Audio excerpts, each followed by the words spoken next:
Wayo, Disney nyo. At the Nature Alcohol Gun, a nurse of enthusiast, a direct distributor of licensed speech. Sa ngayon, balik kami dito sa arena para sa worldwide evangelical mission dito po sa Philippine Arena para po sa ika-110 anniversary ng ating INC. So bago natin simulan ng panibagong episode dito sa remake, ilang shoutouts na naman ang ilalatala natin sa screen.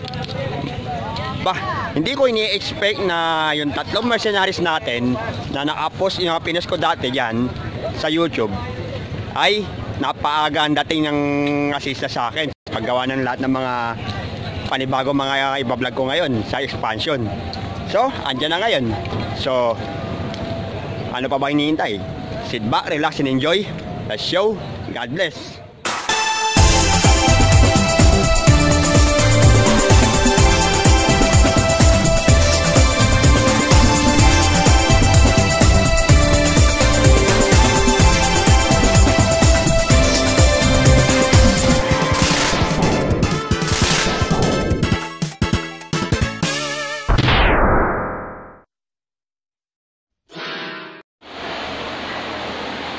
Salamat mga labos natin. At syempre, we have already given the shoutouts. So, ano pa bang hinihintay natin? So, sa ginawa natin na nagtali ng votes, kung sino yung mga nanalo sa botohan natin. Ayan, nasa screen, kung sino yung tutulong sa akin magpapaplot ng mga dialogues o speech dialogues dito sa vlog natin sa remake. Ayan, may nagwagi. Yan, si Nina. Si Nina pala, tama. Siya yung binoto na nakakarami sa mga Among Us natin. Na tutulong, magpapap lahat ng mga information dito sa iba-vlog ko ngayon sa Niños Rebels Remake Season 1. So, on interval 21 of Niños Rebels Remake, known as Are You Assault or an Insult? Bakit? So yun na. So bago natin simulan natin ang balitaktaan dito na ilalatala namin nung alam mo na, Nina, yung titles natin dyan na ipa-vlog daw sa screen niya bilang sa chat box, sasabihin na lang natin, simulan muna natin ang talata ng Biblia. Ayan, ang talata ng Biblia natin ay naayon dito. Nina, paita mo. Yan, very good. Yan ang talata ng Biblia natin na ipinaita ng ating yung first princess natin na nakalagay dito sa Mateo 5:13 5 ng Mateo kapitulo 13, yun lang, 5:13 pala. Then pag sa inanap mo naman sa ibang Bible verse, Marcos 9 versikulo 50 at Lucas 14:34 hanggang 35. So ito, kayo'y asin sa sanlibutan. Kung mawalan ang alat ng asin, paano pang mapapanatili ang alat nito? Wala na itong kabuluhan, kaya itinatapon na lamang at niyayapaan ng mga tao. Ayan. Ganyan-ganyan kasi yung tinawag na, kaya yan yung pinakamatinding talata ng Biblia para doon sa tiyatawag natin na asin. Kaya nga, yun nga sinasabi dito. Salamat na. Asin sa sanlibutan. Okay. So, ibig sabihin ng title na to, itutuloy na natin. Rektahan na to. So, ang ilalan natin, Are You Assault or an Insult? Ayan. So, ibig sabihin, ayan. Salt does not need to look like other ingredients and sends out no aroma like other seasonings. But without it, the soup is tasteless. tama nga naman, kapag ang lahat ng mga bagay, hindi mo nilagyan ng alat, wala ka talaga maramdaman na lasa, di ba? Siyempre kasama, hindi kailangan magmukhang para ba yung hindi mo na kailangan mag-portray na kahit sinong pilato ka dyan, o kung sinong ano. So, ibig sabihin na to, men of true impact don't fight for position, visibility, or appearance. Kagaya na sinabi ko last time sa vlog ko, ayan, yan, sinabak sa niya, ayan, basa, yan, may katunayan, puspos na pananampalataya, hindi saim sa mahalin na kapainabangan, hindi may bisa sa lawi, hindi dalawang dila, hindi kapag sariling kalooban, hindi nakikipagtalo. At yun ang tinatawag natin na may kaayahan na mamahala sa sambayan. So yun, yung tatlong keywords na yun ang binanggit ko, na pinakita ni Nina. So very good, Nina. So ibig sabihin nito, their results speak for them, not their own propaganda. Ano naman talaga. So ibig sabihin, yung resulta mismo na mga ginagawa niyong mga tama, siya rin ang magsasabi niyan sa taas. Siyempre, alam mo naman yung tatlong bagay na yan. Walang misteryo na hindi nalulutas, walang natatago na di nalalantad, o lihim na hindi nabubunyag. O, di ba? So, ibig sabihin, you don't need to shout to be heard. People keep quiet to listen to intelligent people. Siyempre, so ibig sabihin, ikaw, putok sa buong pindeo ka, sigaw ka ng sigaw dyan, sisigaw-sigaw, alam mo, sigaw-sigaw, alam mo, paimo-imo, anak ng tinapang amag na to, ang ingay-ingay, alam mo, tali-talino. Anong gusto mong palamasin? Ako lahat ang masama! Ikaw ang mabuti! Psychopathic! Hindi mo kailangan magsisigaw-sigaw kasi sa abang mo. Paano ka naman kailangan na ganyan? Wala mo, ikaw, alam mo sino mukhang timawa dyan na tigang, ikaw naman yun. So, ibig sabihin, lahat ng tao tahimik na ikinig sa mga matatalino tao. So, agreed? Good. Ano kaya sunod, Nina? Ayan. Salt maintains its integrity, ayan, amidst pollution. So, ibig sabihin nito, have you seen where a salt buyer demands to taste it before buying? Because salt has proved its integrity over the ages. So, ibig sabihin, ang integrity ng isang tao ay talaga nasusukat sa halaga base lamang sa mga magandang attitudes na pinapaita sa inyong kapwa. Hindi katulad nyo ng sa mga napapasiko sa inyo na sinasabi mo na ikaw na tumuloy, Nina, yung chat, ayan, malakranchi na face, ano pa, nonsense na mukha, tapos pangit na attitude, masama uugali, aba puta terno. Anak ng tinapay. So, ibig sabihin, walang makikita ng integridad sa'yo kung gumagawa ka ng bagay na talagang ikaasira sa iyong attitude na yan. Tapos, so ano pa ba sunod dito? Ayan. If you will need to swear before people can believe you, kulang-kulang ka talaga sa integrity. Kumbaga sa nakuha mo libro na kumbaga sa utak mo na may ubo ng kinakalawang, nakuha mo yung mga libro mo na talagang doon sa pahina na kukulang-kulang. Alam mo, kaya sinabi ko sa bayan, sinabi pa rin sa talata ng Biblia, kapag yung anturo sa panunumpa kasi yan. Kapag isinumpa mo na yan, dapat mo na tupdin, di ba?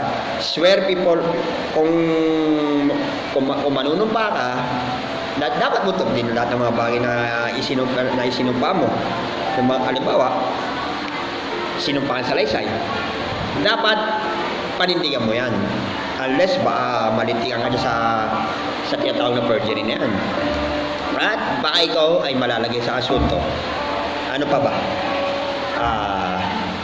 Bago natin ituloy pala yung sunod natin na topics, commercial muna tayo. Ayan. Lason sa daga, pre-taste. Okay yan. At siyempre, sago ni Aling Beba. Ayaw naman. Ano maiiba? Yan. Dahil may nakalutang. Ano ba yung nakikita mo? Kung ano nakalutang dyan.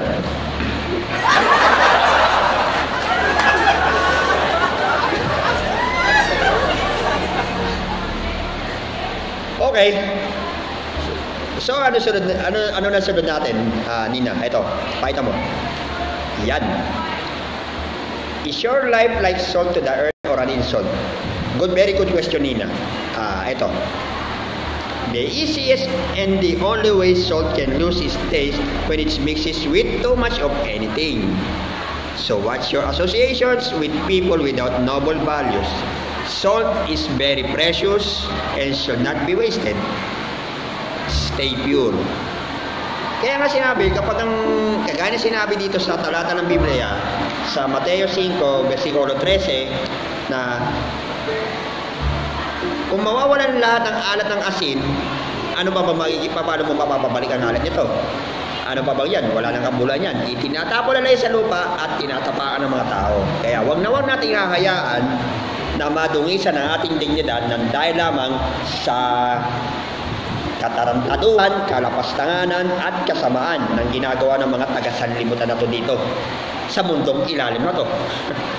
Nakagaya nyo na tawag nito, yung utak mo na yan kasi pag ginawa mo, pag hindi mo ginamit sa ganyang bagay na kung paano mo magiging mapapanatili ng alat o yung purity sa sarili mo, o hindi mo rin lang gagawin, yung utak mo na yan kasi kitid lamang ng hibla ng buhok o ng molecule ang pag-iisip mo. Ano pa man tawag dyan? Okay. I-chat mo na yan, Nina. Sabayan natin. Utak mo may ubo.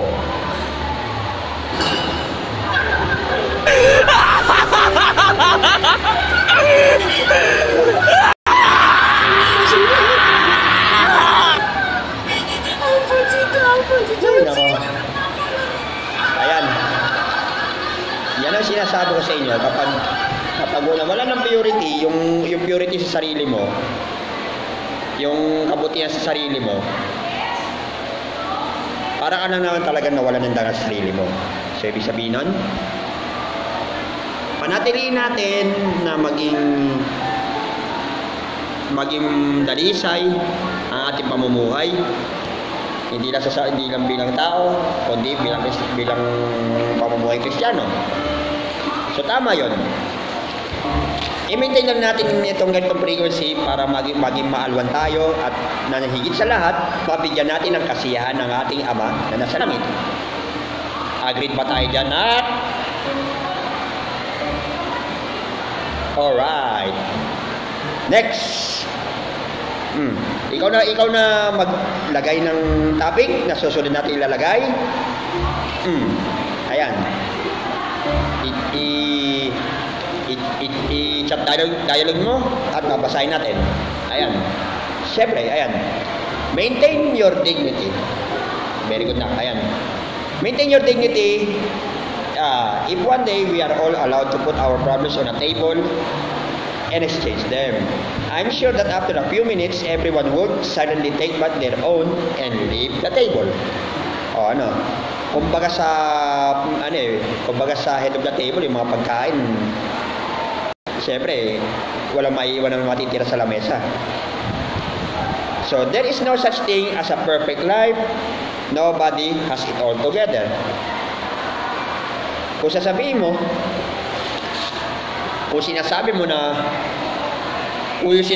na practice makes perfect, but nobody's perfect, bakit mo pa ginagawa yung mga bagay na yan? At wag mo nga pinangangalandangan ng may perfect ng tao dito sa mundo na to. At saka huwag mo sasabihin na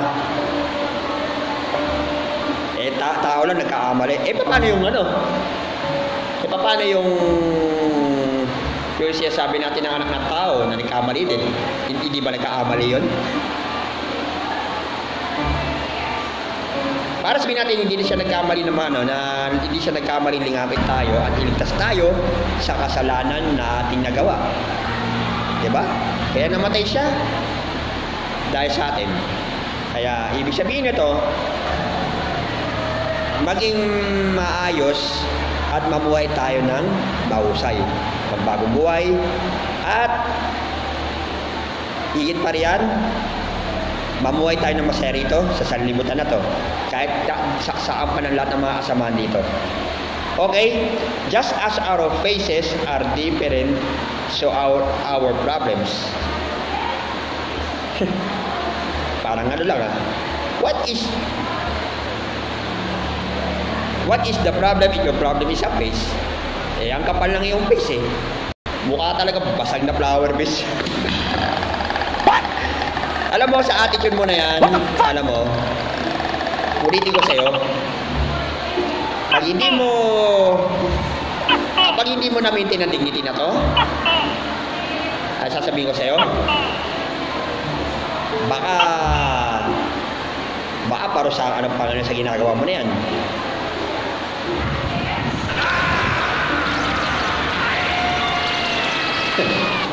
Diba? Diba? So, ibig sabihin, ano ang magiging advice natin? Ano tanong mo? Ayan.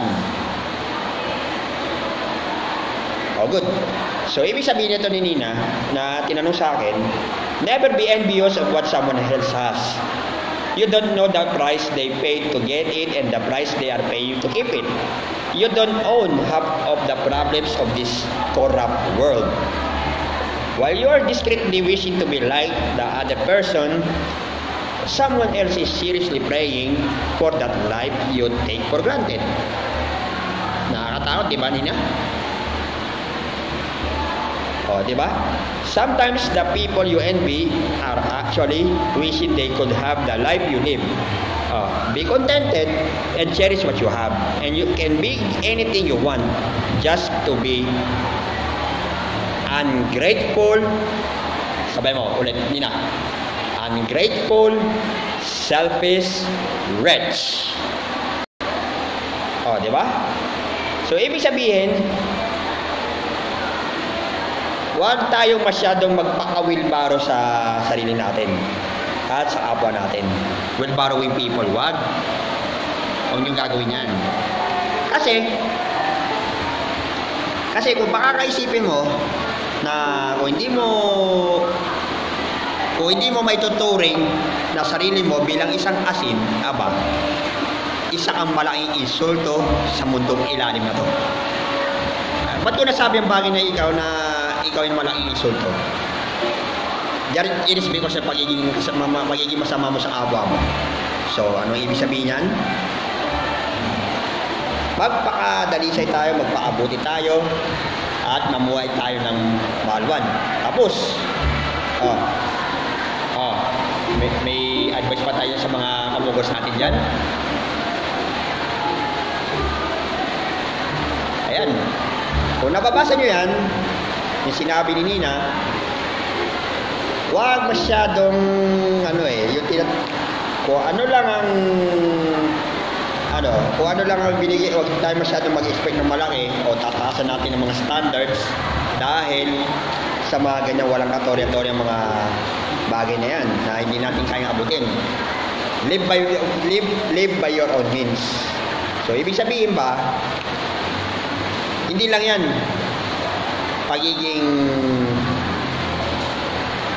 pag-maintain mo na iyong dignity sa kapwa mo. O, diba? So, mabilisan natapos ang vlog natin.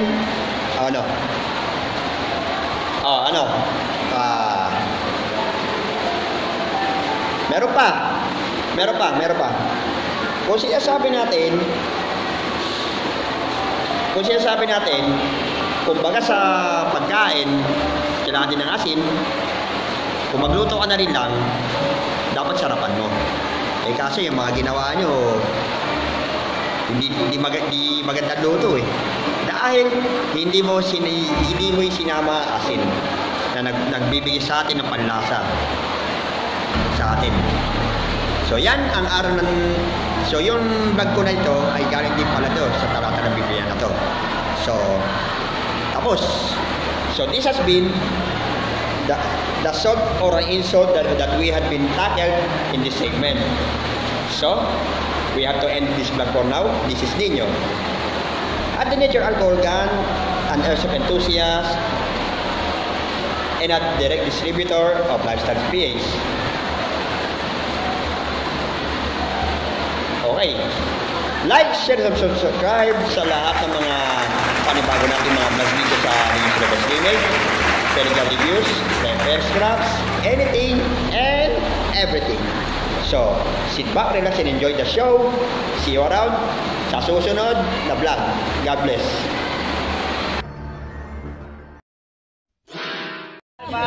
PS. PS, pahabol segment. Pahabol shoutout. Andito yung ano natin. Ayan o. Okay. Salamat mga brother. Tay. Shoutout sa inyo. Shoutout. Ayan o. Hello, shoutout sa inyo. Ayan, si Tatay Ping. Pakipollow yung page ko. Pakipollow yung page ko. Papo Rider Tatay Dan. Okay. Tay, shoutout mo. Shoutout mo. Okay, very good. Okay, eto na. Yan. Si Purple Rider, i-follow natin sa YouTube natin. Subscribe po natin ang kanyang channels. Ayan. Ngayon, pahabol pa rin na segment, pahabol na shoutout. Mga scan ng Kamarin. Ayan. Mga scan ng ng lokal ng Kamarin natin. Shoutout kay Romel Aguilar, ang ating pangulo na scan. Kay Darius Rayon, ang ating pastor na ating lokal sa Kamarin. Ngayon, balik tayo doon sa episode na binato ko sa inyo kanina sa remake na ang title, Are You Assault or an Insult? Bahala na kayong umintindi doon kung talagang tinatama kayo sa mga vlogs ko sa remake by the terms of talata ng Biblia. Nako, sabihin ko sa inyo, kung tinatama kayo sa mga vlogs ko, kung tinatama kayo sa mga episodes ko sa remake, pues sasabihin ko sa inyo, matuto kayo umilag. At kung magbabala kayo na iba siya ko para masira ang buhay ko dito, pati na yung kahalala ko, nako, I tell you, tamaan ka muna sana ng kidlat bago mangyari lahat ng mga bagay-bagay sa sanlibutan na to.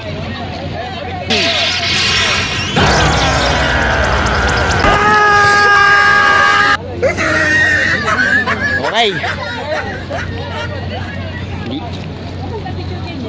Ang hain ng masama ay nakakasuklo sa paningin ng Ama, at ang hain ng mabuti nakakalugod sa paningin ng Ama. Okay? Agreed? Good. Okay, bye. Hindi ko rin napansin eh. Dapat hindi ako naging manhid sa damdamin nyo. Hindi, okay lang sa amin. Wag mo na lang kaming intindihin. Kaya naman, baka gusto nyo nang gumanti sa akin ngayon. Yeah! Eto, libre-libre. Nakabaladra na mukha ko. Sige na, para naman matupad ang pangarap nyo. Promise, hindi ako agad eh.